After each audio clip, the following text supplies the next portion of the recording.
നമസ്കാരം. മലയാളി വാർത്തയിലേക്ക് സ്വാഗതം. 2024 ജനുവരി മാസത്തെ ഗുരുവായൂർ ക്ഷേത്രത്തിലെ ഭണ്ഡാരം എണ്ണൽ പൂർത്തിയായി. 6 കോടിയിലേറെ രൂപയാണ് ലഭിച്ചത്. കൃത്യമായി പറഞ്ഞാൽ 6,13,891.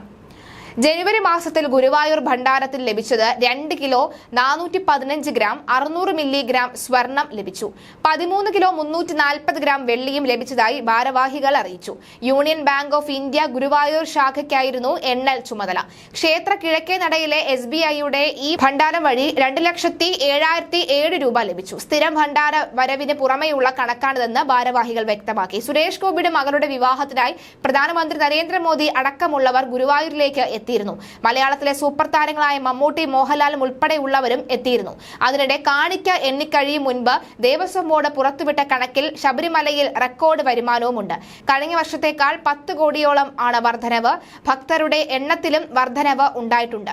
2023-24 ശബരിമല മണ്ഡല മകരവിളക്ക് സീസണിൽ ലഭിച്ച ആകെ വരുമാനം 357.47 കോടി രൂപയാണെന്ന് Devaswom board president PS Prashanth പറഞ്ഞു. കഴിഞ്ഞ വർഷം 347.12 കോടി രൂപയായിരുന്നു വരുമാനം.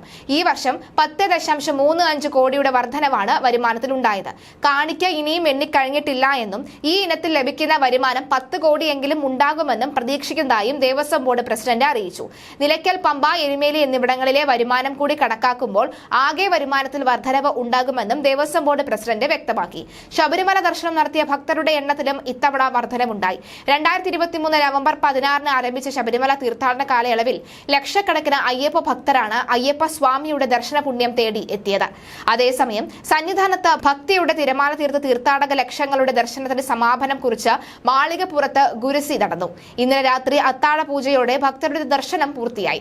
തുടർന്നായിരുന്നു മകരവിളക്ക് ഉത്സവം മൂലം ദേവന്റെ ചൈതന്യം സംഭവിച്ച കുറവിന് പരിസരമായി ഗുരുസി പൂജ നടത്തിയത്.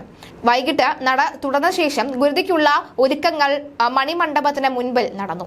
അയ്യപ്പ സ്വാമിയുടെ അത്താഴ പൂജ കഴിഞ്ഞ ഹരിവരാസനം ചൊല്ലി നട അടച്ച ശേഷം Devaswom executive officer V Krishnakumar, administrative officer OG Biju, Pandalam കൊട്ടാരത്തിൽ നിന്നുള്ള പ്രതിനിധികൾ എന്നിവർ എത്തിയതോടെ നിലവിളക്കുകളും പന്തവും കൊളുത്തി ചടങ്ങുകൾ തുടങ്ങി. കുമ്പളങ്ങ മുറിച്ച് ഗുരുതി നടത്തി. മലദൈവങ്ങളെയും ഭൂതഗണങ്ങളെയും പ്രീതിപ്പെടുത്താനായി മഞ്ഞൾപ്പൊടിയും ചുണ്ണാമ്പും ചേർത്തുണ്ടാക്കിയ നിളം തൂകി. സാധാരണ പന്തളം രാജപ്രതിനിധിയുടെ സാന്നിധ്യത്തിലാണ് ഗുരുതി പൂജ നടക്കുക. എന്നാൽ തമ്പുരാട്ടിയുടെ മരണത്തെ തുടർന്നുണ്ടായ പുലകാരണം രാജപ്രതിനിധിക്ക് പകരം കൊട്ടാരത്തിൽ നിന്നുള്ള പ്രതിനിധികൾ മാത്രമാണ് എത്തിയത്. ഗുരുതിക്ക് സാക്ഷ്യം വഹിക്കാൻ ധാരാളം ഭക്തർ ഉണ്ടായിരുന്നു. ഇതോടെ മണ്ഡല മകരവിളക്ക് തീർത്ഥാടന കാലത്തെ അയ്യപ്പന്മാരുടെ ദർശനം പൂർത്തിയായി. ഇന്ന് രാവിലെ 6 നടയടയ്ക്കുകയും ചെയ്തു.